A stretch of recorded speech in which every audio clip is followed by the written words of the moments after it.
یہ دیکھو نا ابھی تو وہ کیا اقبال نے کہا لڑکیاں پڑھ رہی ہیں انگریزی، قوم نے ڈھونڈ لی فلاح کی راہ. ہیں جی یہ ڈرامہ دکھائے گا کیا سین، پردہ اٹھنے کی منتظر ہے نگاہ.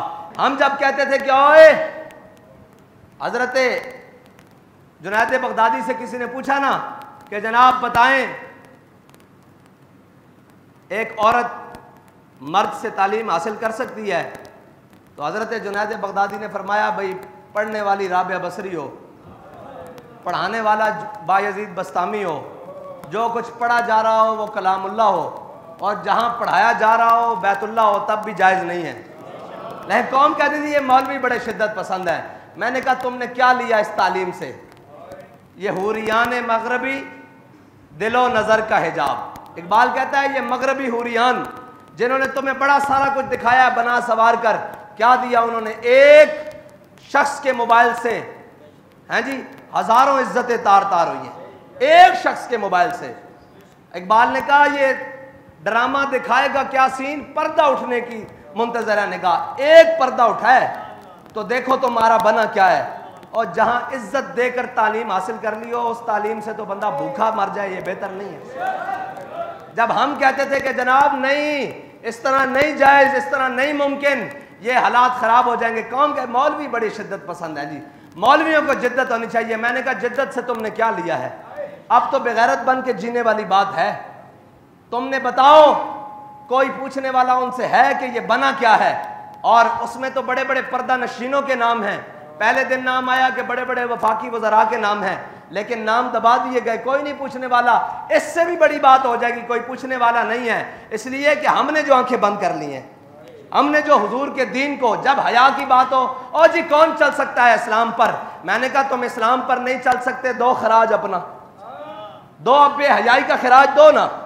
ایک شہر کی ایک یونیورسٹی سے یہ تعداد نکلی ہے، اور تم مجھے بتاؤ ہم جب پیٹ پیٹ کے مرتے ہیں نا کہ دین دین دین، ہمیں یہ سمجھ آ جاتی ہے کہ قوم بھی کوئی مستحق نہیں ہے دین کی، اور قوم کا بھی کوئی دل نہیں مانتا دین کے. اگر قوم کا دین دیکھنا ہو تو ان کی شادیوں میں چلے جاؤ. حضرت امام حسین کے کربلا کے اندر صرف آواز ہوئی اونچی رونے کی تو حضرت امام حسین نے آ کر کہا خیموں میں کہ خبردار اب آواز کسی کی اونچی ہو. اور کوئی آواز کسی بات پر اونچی نہیں ہوئی، علی اکبر کا لاشا دیکھ کر اونچی ہوئی تھی، علی اصغر کا لاشا دیکھ کر اونچی ہوئی تھی. ہاں یہ حسینیت ہے. کہا خبردار کسی کی آواز بھی بلند ہوئی، آواز بھی غیر محرموں تک نہیں جانی چاہیے.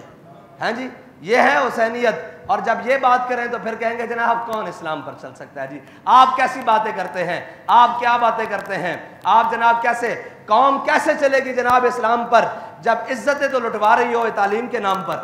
اور کوئی تعلیم کے نام پر عزت لوٹ کے چلا جاتا ہے، کوئی بے نظیر کارڈ کے نام پر عزت لوٹ کے چلا جاتا ہے، کوئی جناب انکم سپورٹ کے نام پر عزت لوٹ کے چلا جاتا ہے، کوئی ہیلتھ کارڈ کے نام پر عزت لوٹ کر چلا جاتا ہے.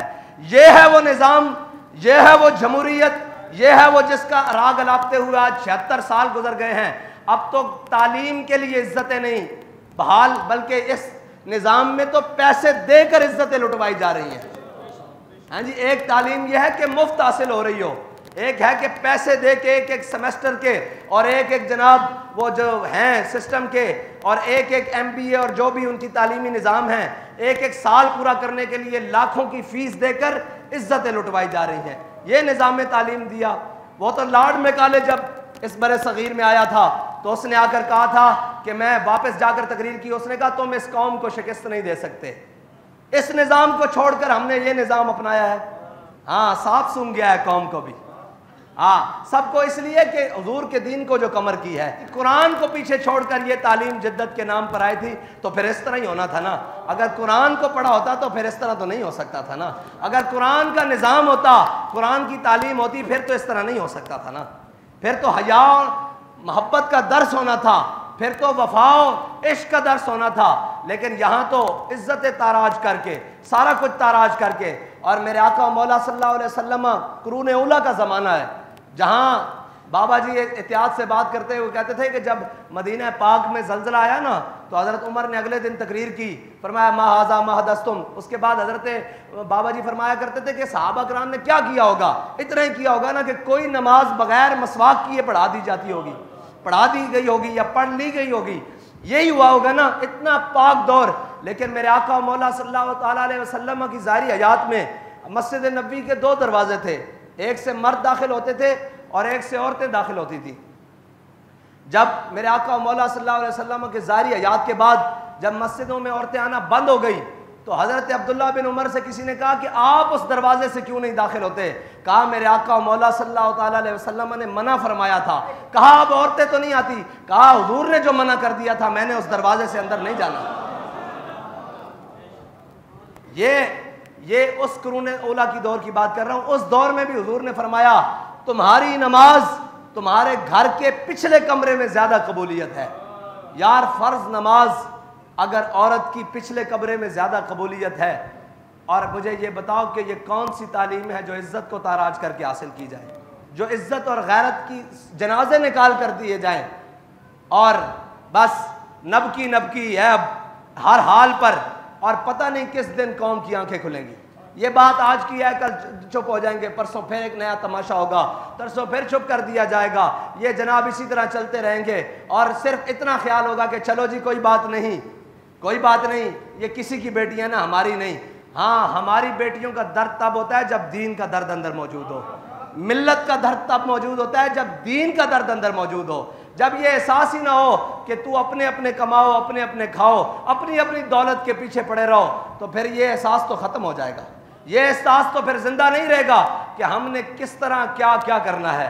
اور تعلیم حضرت جناب امام علی مقام کی شہادت اور شہادت امام حسین اسی نظام کے خلاف ہے. یہ جو نظام آج پوری دنیا پر رائج ہے، استبداد کا نظام، جہل کا نظام، وہ اندھیرا ہی بلا تھا کہ قدم راہ پر تھے، روشنی لائی ہے منزل سے بہت دور.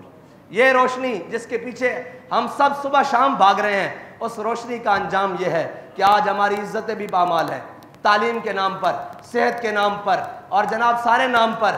اللہ تعالیٰ ہمیں حضور کے دین کے ساتھ وفا کرنے کی توفیق دے اور سنت حسینی کو زندہ کرتے ہوئے دین کے ساتھ کھڑے ہونے کی توفیق دے.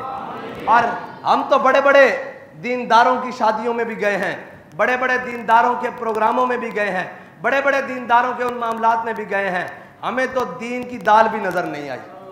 یہ دین کا لبادہ اوڑھ کر اور جناب دین کی وہ ساری باتیں کر ہمیں تو دین، ہم نے جب شادیاں دیکھی تو ہمارا سر شرم سے جھک گیا کہ یار یہ دیندار ہیں، یہ وہ لوگ ہیں جو کہتے ہیں آ کر جناب ہم دیندار ہیں اور ہمارے دین کے دعوے ہیں. دین اس طرح نہیں آئے گا. دین کو تو پہلے اپنی ذات سے لے کر آخر تک عمل کرنا پڑے گا. اور کیا کہتا ہے دین سوختر اندر طلب. اقبال کہتا ہے کہ دین کو پانا ہے تو حضرت جناب ابوبکر جیسی پہلے تڑپ پیدا کر، اور جناب فاروق اعظم جیسی غیرت پیدا کر، اور جناب عثمان غنی جیسی حیا پیدا کر، اور جناب مولا کائنات جیسی شجاعت پیدا کر. یہ ساری چیزوں سے دور دوڑ کر ہم کیسے جانیں گے کہ جناب دین آئے گا؟ ہمیں دین کے لیے سب سے پہلے خود ذاتی طور پر دین پر عمل کرنا پڑے گا، جھوٹ چھوڑنا پڑے گا، بے حیائی. اور بے حیائی حضرت شیخ نبہان آپ کی قبر پر جب عرب اسرائیل جنگ ہوئی نا تو بابا جی نے سنایا تھا بھی آپ کی قبر پر ایک مراقبہ کرنے گئے عالم، انہوں نے حضرت علامہ نبہان کی قبر پر مراقبہ کیا. انہوں نے کہا حضرت علامہ نبہان یہ حضرت جناب خالد بن ولید کی قبر پر مراقبہ کرنے گئے جب عرب اسرائیل جنگ ہوئی. تو حضرت علامہ نبہان جب حضرت خالد بن ولید کی جنگ پر مراقبہ کیا نا، کہا آپ سیف من سیوف اللہ ہیں، آپ اللہ تعالیٰ کی تلوار ہیں، آپ خالد ابن ولید ہیں. آپ یہ بتائیں کہ اسرائیل اتنا سا اسرائیل ہے اور اتنا بڑا عرب ہے، اس اسرائیل نے عرب کو کیسے شکست دی ہے؟ کیوں نہیں عربوں کو فتح ہو رہی؟ تو حضرت خالد بن ولید نے کہا کہ عربوں سے جا کر کہو کہ تمہارے نوجوان بے حیا ہو گئے ہیں، لڑکے اور لڑکیاں، اس وجہ سے تمہیں شکست ہوئی ہے.